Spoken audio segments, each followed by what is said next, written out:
Hello everyone, this is Robert with Team Copperhead, and in this video we're going to be talking about the fight between Copperhead and P1.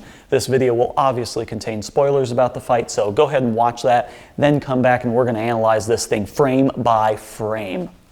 Just kidding.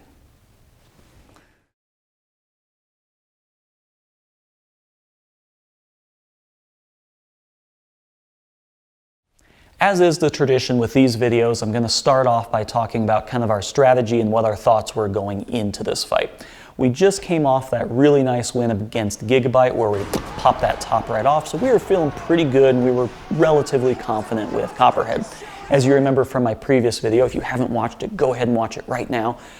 We had some drive issues and we figured all that out. It was basically just the motors that we're using with the sensors don't always play well with the VESC, and we're still not really sure what happened here, but there's just kind of a mismatch, and you kind of have to run it through the configuration a few different times, and you kind of get one good pairing, and that works. So we kind of swapped everything around and found two drive configuration that worked out well, and the drive issues were no longer a problem. So keep that in mind for the rest of the season. We ultimately fixed the drive issues.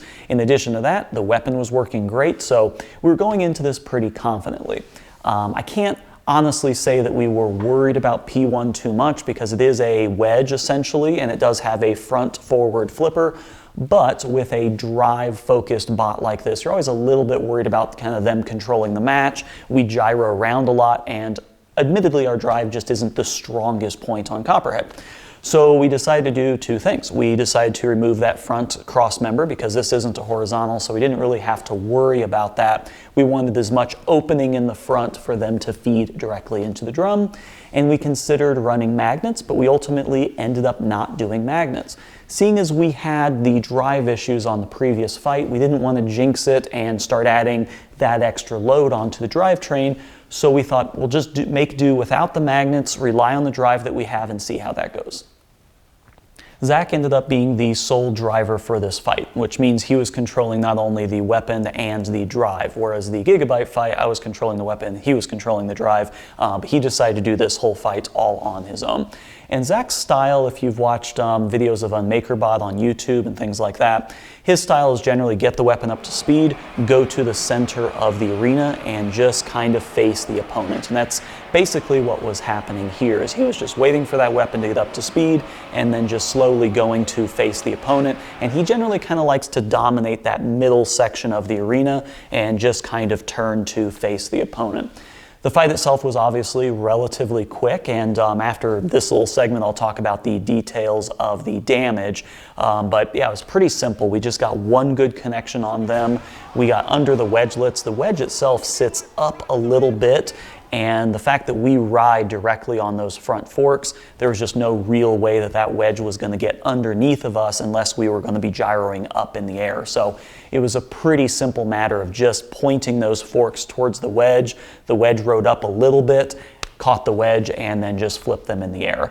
They stopped temporarily, and we waited a couple seconds, then they started to move, and then we got them again, and that was pretty much it. So let's kind of analyze those two hits and talk about the actual damage, and I got some information from P1, so I can kind of tell you exactly what happened on their end. So this fight basically consisted of two hits. We had that first hit, and then a little bit of movement, and then that second hit. In the first hit, I was told that their vests just kind of turned off. They just kind of noped out and stopped working and had to collect their and then come back online. And so that's why you can see the whole bot just kind of stopped, paused, and then it starts driving after a couple seconds. And this is actually somewhat common with the ESCs and the electronics in these bots. So sometimes they just take too much of a shock, or maybe there's too much of an inrush current, whatever it is. It can be a million different things. They just kind of shut off, reboot, turn back on, and then everything is fine. So that first hit basically shook the electronics in such a way. They were saying that maybe there was like a programming issue, something like that. I'm not exactly sure. Then when they came back, we went in for that second hit, and that is what did the majority of the damage. That whole front wedge assembly just kind of got shoved up into the bot, and in the process of doing that, it bound up one of the drive sides, so that left drive side got bound up, and in addition, it sheared off a lot of internal components. It sheared off a lot of the bolts that connect it to the frame, and it even clipped one of the batteries, so they had to toss one of the batteries, and I'm going to have a picture of the battery up here, but it did a lot of internal damage, and ultimately at the end of the day they had one drive side that was locked up. The lifter still worked, but it was a little bit compromised apparently, and they just didn't, you know, have enough to keep going. You're just going to crab walk after that, so that was pretty much it for them. Here is one of the Wedgelets. They were kind enough to give us one of the Wedgelets. This is kind of a tradition in combat robotics. If you break off a good enough piece, you get it signed, and then it gets given to the other team. And I'll tell you what, this thing is pretty substantial. This is 1/4 inch, I think it's AR400. You guys can correct me if I'm wrong, but it smells like AR400. This is actually pretty heavy. This is about 2 pounds. I weighed it, and it's like 1 pound 15 ounces. And this is one of their Wedgelets, and I'll get some close-up shots of this, but it got pretty well beat up in those hits. And those Wedgelets ultimately got grabbed, and it just kind of forced the whole front assembly into the bot. And that's ultimately what did all the damage. So yeah, that's pretty much all there is to it. Just those couple of hits just shoved that whole front end up inside the bot, and it came into contact with the battery, it came into contact with a couple other pieces, and then bound up that left drive side. And as promised, here is the Wedgelet, nice and up close. You can see the really cool message and signature. I really love it when teams do this because this makes a really cool trophy to put on a trophy shelf. And you know, when you're watching the TV show and you're thinking like, oh, why'd they make that Wedgelet so flimsy? Look at this thing. This is 1/4 inch AR400, and it is all welded.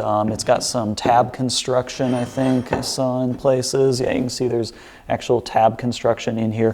This is done right. This is done well, but just kind of look at the damage that happens in just 1 or 2 little hits that you see on TV. It just kind of completely mangles the thing, and it doesn't take a whole lot. It's just, you got to really remember and understand the forces involved are just absolute bonkers. I mean, this thing is a very solid hunk of steel. I would have to wail on this for quite some time with a hammer to get it to deform at all, and just 1 or 2 little hits with Copperhead, and this thing is just jacked up.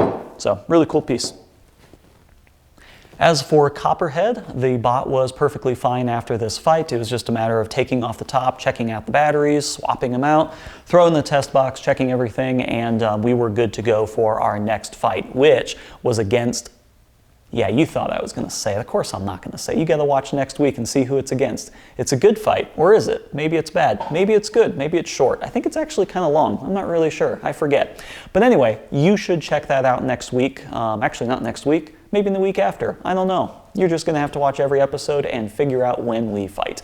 As always, thanks for watching this video. I'm going to have more fight recaps for all the other 673 fights that we have for this season. So be sure to check that out. Check out our Facebook page for any updates to our channel, and we'll see you in the next video. Thanks for watching.